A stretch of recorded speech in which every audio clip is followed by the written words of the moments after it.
يا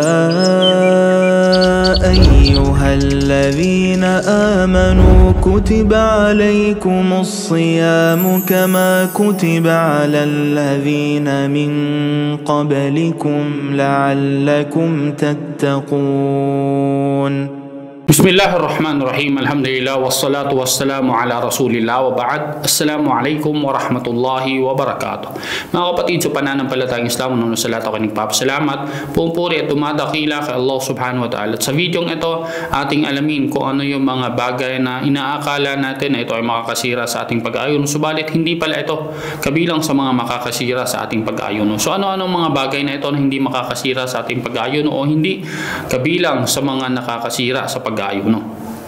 Una, ang tinatawag nating pagpapa-injection natin, na kung saan halimbawa may kailangan natin magpa-injection at yung injection na ito ay hindi bilang kapalit ng iyong pagkain. So yung tinatawag natin mga food supplement, katulad niyan, halimbawa ikaw ay mayroong sakit at kaya mo naman na mag-ayuno, subalit dahil sa may mga gamot na kung saan tinutusok sa iyo, pinapasok sa iyong katawan na ito ay kapalit ng iyong pagkain at inumin, so ang iyong pag-aayuno ay masisira pa rin. Kabilang din dito sa mga hindi makakasira, so nabanggit natin na yung mga injection na yan, hanggat hindi ito kapalit ng iyong pagkain at inumin, hindi ito masisira ang iyong pag-aayuno. At pangalawa, ang paglagay natin ng mga drops sa ating mata, sa ating tenga, na kung saan hindi naman ito pumapasok sa ating lalamunan, ay hindi rin ito makakasira sa ating pag-aayuno. Kabilang din dito ang tinatawag nating pagpapausok sa mga taong may hika na sila ay nagpapausok, so ito ay hindi makakasira sa kanilang pag-aayuno. At ganun din pagtanggal ng dugo mula sa iyong katawan para gamitin sa iyong laboratory, ipapacheck ang iyong dugo. So ang dugong ito ay kakaunti lamang at hindi ito makakasira sa iyong pag-aayuno. Ganun din kung halimbawa lumalabas ang dugo mula sa iyong ilong at hindi mo naman ito yung tinatawag nating sa mga Bisaya, tinatawag nilang sunggo. So ito ay hindi rin nakakasira sa pag-aayuno.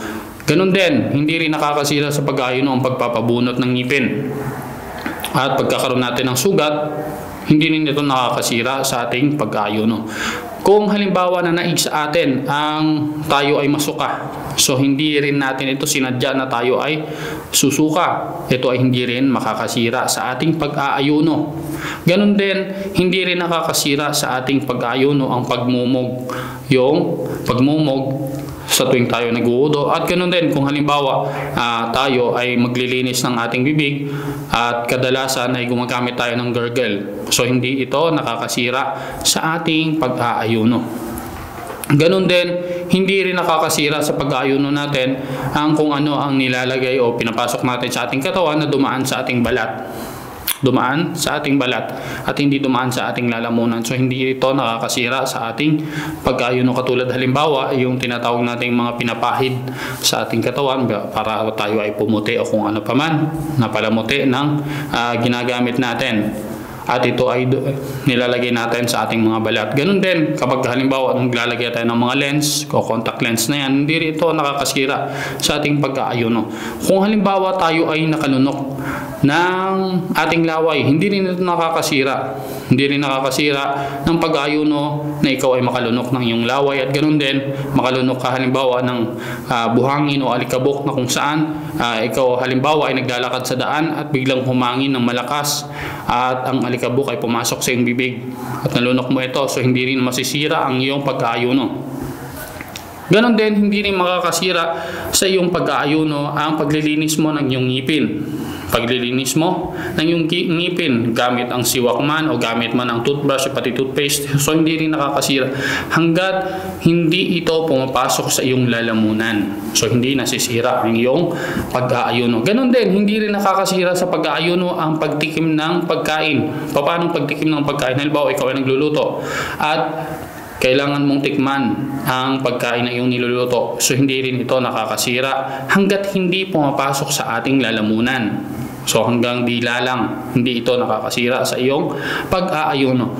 At lahat ng mga bagay na kung saan pumasok sa ating bibig, subalit hindi pumasok sa ating lalamunan, ay hindi makakasira sa ating pag-ayuno. Ganon din, halimbawa gumamit sa mga kababayan, madalas ginagamit nila ito, yung mga nilalagay nila sa kanilang mata bilang pampaganda. So hindi rin ito nakakasira sa ating pag-aayuno.